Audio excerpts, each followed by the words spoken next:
এই যে কবি, তুমি কি কবিতা পড়েছো?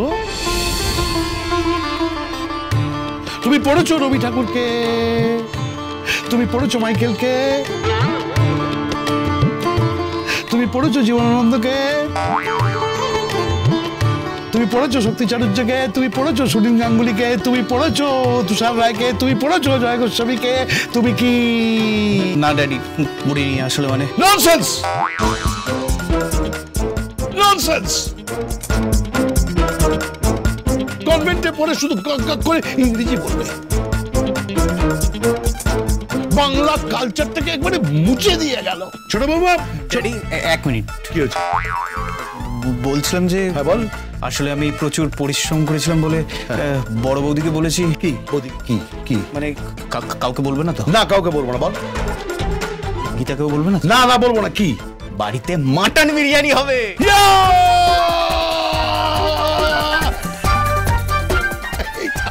এইটা এইটা ভালো করেছিস বড় বৌমা।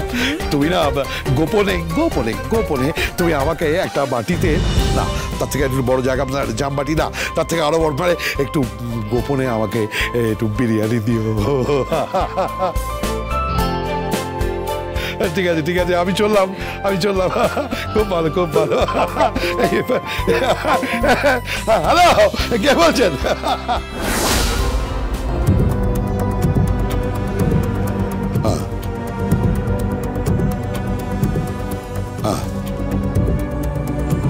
প্রেস কনফারেন্সের আয়োজন হয়ে গেছে। ও তাই, ঠিক আছে। আমি কথা বলছি আমার ছোট পুত্রবধূ অ্যাডভোকেট গীতার সাথে।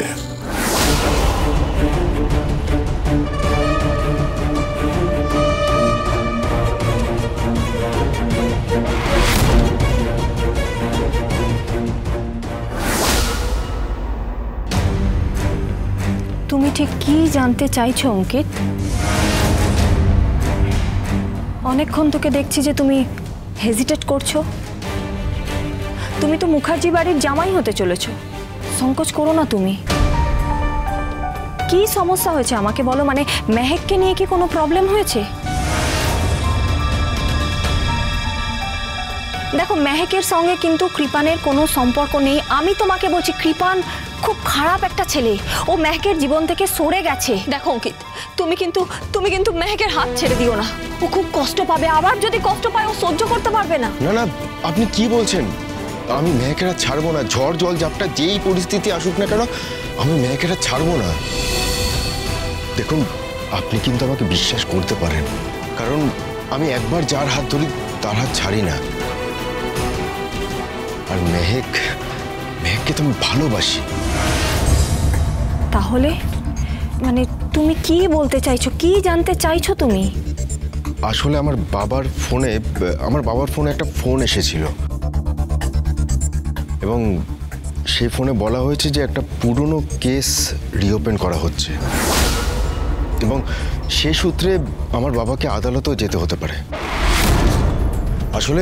আসলে আজ অবধি এই কেসের রেফারেন্সে আমার বাবাকে কখনো আদালতে যেতে হয়নি। আমরা আমাদের সম্মান নিয়ে খুব চিন্তিত, কিন্তু এই মুহূর্তে যদি আমার বাবাকে কোর্টে নিয়ে যাওয়া হয় তাহলে। হঠাৎ এই সমস্ত কথা উঠছে কেন বুঝতে পারছি না। কারণ ফোনটা আপনি করেছিলেন অঙ্কিত।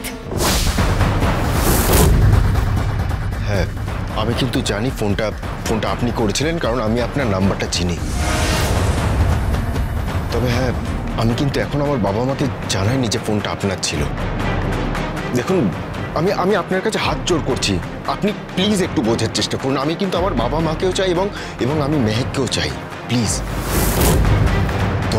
দয়া করে আমাকে উভয় সংকটে ফেলবেন না। আমার কিন্তু শাখের করাতের মতো অবস্থা হয়ে যাবে।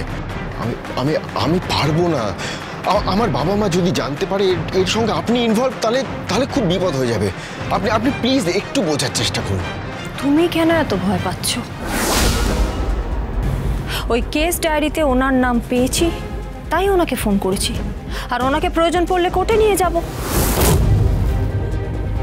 আর যদি না আসতে চান তাহলে সমন দিয়ে নিয়ে আসতে হবে, হয়তো জেরাও করতে হতে পারে। না না, প্লিজ প্লিজ প্লিজ আমি আপনার কাছে হাত জোড় করছি, আপনি এরকম করবেন না প্লিজ। দেখুন দেখুন, আমার বাবা কিন্তু আমার অহংকার। আর মেহেক? মেহেক আমার ভালোবাসা। আমি আপনাকে বলছি, আমি মেহেককে ছাড়তে পারবো না এবং আমি আমার বাবা মাকেও ছাড়তে পারবো না। তাই প্লিজ আমি আপনাকে রিকোয়েস্ট করছি, প্লিজ এমন কিছু করবেন না যাতে বিপদ বাড়ে, যাতে আমার বাবা মা সম্পর্কটা ছিন্ন করে দেয়। বাবা মা সম্পর্ক ছিন্ন করে দিলে তুমি মেহেকের হাত ছেড়ে দেবে? আমি তো মেহেককে ছাড়ার কথা বলছি না। দেখো অঙ্কিত, বোঝবার চেষ্টা করো। ওই ঝর্ণা চৌধুরী বলে মেয়েটি খুব অসহায়, ওনার স্বামী মিসিং। 2 বছর ধরে সে ঘুরে বেড়াচ্ছে, পাগলের মতো সে তার স্বামীকে খুঁজে বেড়াচ্ছে, আর এখনো পর্যন্ত সদবার পোশাকে শাখা পলা সিঁদুর পরে সে ঘুরে বেড়াচ্ছে। তাই এখন আমার একটাই কাজ, ওই মহিলাকে জাস্টিস পাইয়ে দেওয়া, তার স্বামীকে খুঁজে বের করা, সে জীবিত না মৃত সেটা জানা। আর এর জন্য আমার তোমার বাবার হেল্প প্রয়োজন, আর সেই হেল্পটার ব্যবস্থা তুমি করবে অঙ্কিত। কিন্তু গীতা বৌদি, কোনো কিন্তু নয়।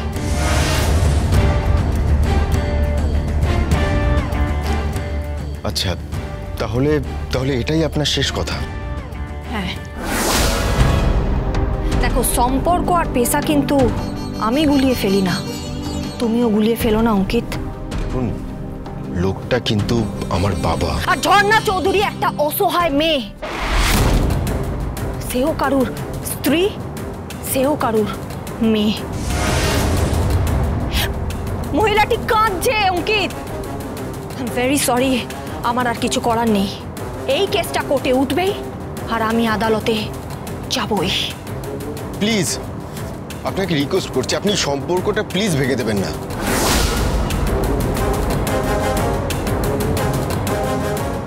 অঙ্কিত, সম্পর্ক ভাঙা বা না ভাঙাটা সেটা তোমার দায়িত্ব।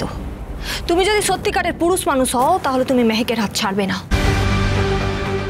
তুমি যদি সত্যিকারের মেহেককে ভালোবেসে থাকো তাহলে তুমি মেহেকের হাত ছাড়বে না। তুমি যদি সত্যিকারের সজ্জন ব্যক্তি হও না তাহলে তুমি বরের পোশাক পরে বরের গাড়ি করে ওই বাড়ির দরজায় গিয়ে পৌঁছবে, সেখানে সা কুলু সবকিছু বাজবে, আর তুমি মেহেককে বিয়ে করে মেহেককে স্ত্রীর মর্যাদা দেবে। ব্যাস, এইটুকুনি প্রমিস আমি তোমার থেকে চাই। তাতে যত বড় বিপদ আসুক অঙ্কিত, তুমি আমাকে প্রমিস করো। কি হলো, চুপ করে আছো? কথা দাও তুমি আমাকে। কেন চুপ করে আছো অঙ্কিত, কথা দাও।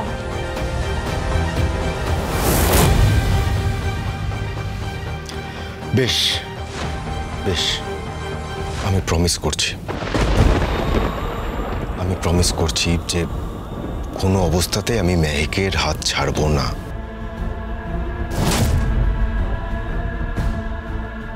তবে হ্যাঁ, শুধুমাত্র মেহেক নয়, কোনো অবস্থাতেই আমি আমার বাবা মায়ের হাতও ছাড়বো না। That's like a man. Hello, হ্যাঁ বাবা বলুন। প্রেস কনফারেন্সের ভেন্যু ঠিক হয়ে গেছে। কোর্ট থেকে জানালো আমাকে বিপদ বাড়ছে, তুমি কেসটা ছেড়ে দাও। তোমার ক্লায়েন্ট তোমার কথা শুনছে না, সে প্রেস কনফারেন্স করছে। করতেই পারে, সে তার বিপদের কথা সমাজকে জানাতে চেয়েছে। আপনার মতো লয়ারকে তো জানিয়েছিল, কিন্তু জানানোর পরেও আপনার মতো লয়ার তো সেটার সুরাহা করতে পারেনি। গীতা, তুমি অপমান করছো আমাকে। তুমি শোনো, আমি তোমার সঙ্গে সুসম্পর্ক বজায় রাখতে চাই। আমি তোমাকে স্নেহ করি, আমি তোমাকে কন্যার মতো দেখি। তুমি আমার সঙ্গে কেন এরকম করছো আমি বুঝতে পারছি না। কারণ আমি অন্যায় সহ্য করতে পারি না। Gita LLB